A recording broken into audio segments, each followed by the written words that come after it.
دوسروں طریقوں پہ گزر جائے گی، لیکن کامیاب طریقہ کون سا ہے؟ موسیٰ علیہ السلام کا واقعہ قرآن میں تفصیلاً بیان کیا گیا ہے۔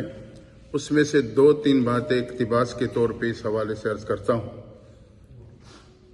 جب فرعون نے بچوں کا قتل عام شروع کیا تو اسی اثناء و دورانیہ میں موسیٰ علیہ السلام کی بھی پیدائش ہوئی۔ موسیٰ بے قرار ہے کہ فرعون کی فوج آئیں گی، بچے کو قتل کر جائیں گی۔ اللہ فرماتے ہیں وَأَوْحَيْنَا إِلَىٰ موسیٰ، ہم نے موسیٰ کے دل پہ الہام کیا، پریشان نہ ہونا، دودھ پلاتے رہنا، خطرہ لائق ہو تو بچے کو دریا کے موجوں کے حوالے کر دینا۔ یہ تو خالق کی خبر تھی۔ عقل تڑپ اٹھی، کہا موسیٰ ایسا نہ کرنا، بچے کو صندوق میں بند کر کے دریا کے موجوں کے حوالے کرو گے تو یا تو صندوق میں سوراخ بناؤ گے تو پانی داخل ہو جائے گا، سوراخ نہیں بناؤ گے تو آکسیجن داخل نہ ہوگی، دونوں صورتوں میں بچے کی موت نظر آتی ہے۔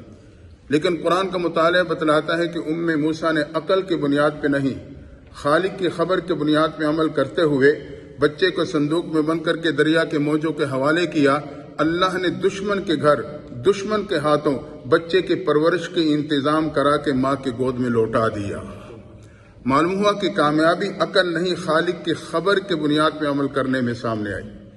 دوسری بات، جب موسیٰ علیہ السلام کوہ طور پہ پہنچے، اللہ نے نبوت دی، معجزات عطا کیا، ساتھ ہی حکم دیا اذهب الى فرعون انه طغى، فرعون کے پاس جاؤ، بڑا سرکش ہو چکا ہے۔ آپ فرعون کے محل میں پہنچے، توحید و رسالت کی دعوت دی، معجزات کا اظہار ہوا۔ پہلے فرعون گھبرا گیا، لیکن بعد میں اس نے اس معجزات کو جادو قرار دے کر مقابلے کا اعلان کر دیا۔ مختصر یہ کہ وہ دن آ پہنچا کہ میدان میں ایک طرف پورا جادوگروں کا لشکر ہے، مقابلے میں تنہا موسیٰ علیہ السلام ہیں۔ اللہ کی طرف سے حکم آتا ہے، خبر آئی میرے پیغمبر موسیٰ علیہ السلام، یہ ہاتھ میں جو لاٹھی ہے اس کو میدان میں ڈال دو۔ عقل تڑپ اٹھی، کہا موسیٰ علیہ السلام ایسا نہ کرنا، میدان میں سانپ ہیں، آپ کی طرف بڑھتے چلے آ رہے ہیں، اگر اس لاٹھی کو بھی زمین پہ پھینک دو گے اپنی حفاظت کیسے کرو گے؟ یہ آپ کی زندگی کی آخری کرن ہے، اس کو مضبوطی سے تھام کے رکھنا، جو سانپ قریب آئے اس سے اس کا سر کچل دینا۔ قرآن کا مطالعہ بتلاتا ہے کہ موسیٰ علیہ السلام نے عقل کی بنیاد پہ نہیں، خالق کی خبر کی بنیاد پہ عمل کرتے ہوئے جو لاٹھی کو میدان میں ڈالا، قرآن نے نقشہ کھینچا، اللہ نے اس سے اژدہا بنا دیا اور وہ میدان میں موجود تمام سانپوں کو نگل گیا۔ معلوم ہوا کہ کامیابی عقل نہیں، خالق کی خبر کی بنیاد پہ ہی سامنے آئی۔ تیسری بات، پورا لشکر ایمان لے آیا۔ علماء نے لکھا ہے کہ یہاں فرعون سے یہ غلطی ہوئی، ایک سیاسی غلطی، کہ وہ اپنی ریاست کے ان جادوگروں کو جمع کر کے لایا تھا جن کا دعویٰ تھا کہ ہمارے سر پہ کسی کا سر نہیں، ہمارے جادو پہ کسی کا جادو نہیں۔ جب موسیٰ علیہ السلام کے معجزے کے مقابلے میں جادو ناکام ہوا تو انہیں یقین ہو گیا کہ جو چیز ہمارے جادو کے مقابلے میں پیش کی گئی یہ جادو نہیں، یہ معجزہ ہے۔ اللہ نے انہیں ایمان کی دولت عطا کر دی۔ موسیٰ علیہ السلام قوم کو لے کے بحر کلزم کے کنارے پہ پہنچے، فرعون فوج لے کے چڑھائی کرنے لگا۔ قوم نے دیکھا آگے دریا کی موجیں، پیچھے فرعون کی فوجیں گھبرا گئی۔ موسیٰ علیہ السلام ہم تو پکڑے گئے۔ آپ نے اللہ کو پکارا، رب سے دعا مانگی، اللہ کی طرف سے خبر آتی ہے میرے پیغمبر موسیٰ علیہ السلام اس لاٹھی کو بحر کلزم کے پانی کے سطح پہ ماری ہے۔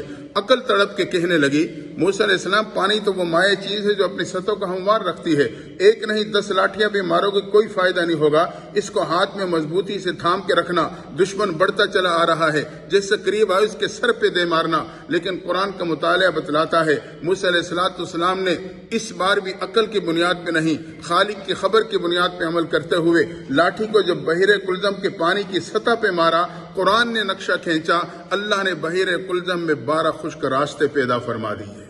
قوم کے 12 قبیلے ایک ایک سے ہوتا ہوا دریا کو پار کر گئے۔ فرعون جب فوج کو لے کے اس راستوں پہ چڑھا، پانی نے اپنی سطح کو ہموار کر کے دشمن کو آنکھوں کے سامنے ہلاک کر دیا۔ معلوم ہوا کہ کامیابی عقل نہیں، خالق کی خبر کی بنیاد پہ سامنے آئی۔ آپ کی قوم بنی اسرائیل میدان طی میں آباد ہو گئی، پانی کی قلت ہے۔ موسیٰ علیہ السلام دعا فرما دیجئے، پانی کی کمی۔ آپ نے پھر رب کو پکارا، اللہ سے دعا مانگی، رب کی طرف سے خبر آتی ہے میرے پیغمبر موسیٰ علیہ السلام اس لاٹھی کو پتھر پہ ماریے، عقل تڑپ کے کہنے لگی موسیٰ علیہ السلام ایسا نہ کرنا، اگر لاٹھی کو پتھر پہ مارو گے ممکن ہے ٹوٹ جائے، بلکہ اس سے کئی بنا لیجئے، زمین کھودنا شروع کر دیجئے، افرادی قوت آپ کے پاس موجود ہے، ایک وقت آئے گا زمین سے مستقل پانی کا انتظام ہو جائے گا۔ لیکن موسیٰ علیہ السلام نے عقل نہیں خالق کے خبر کی بنیاد پہ عمل کرتے ہوئے جب لاٹھی کو پتھر پہ مارا، قرآن نے نقشہ کھینچا، اللہ نے پتھر سے 12 چشمے جاری فرما دیے۔ ہر قبیلہ ایک ایک چشمے سے ندی نکال کے جہاں آباد وہاں تک پانی پہنچا کے اپنی ضرورت کو پورا کرنے لگا۔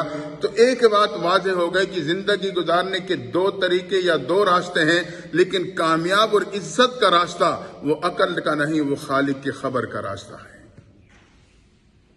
یہ بات تو بالکل واضح۔ دوسرے الفاظ میں یوں سمجھیں کہ ایک تو میرے اور آپ کی منچاہی زندگی ہے، ایک رب چاہی زندگی ہے، لیکن عزت والی زندگی وہ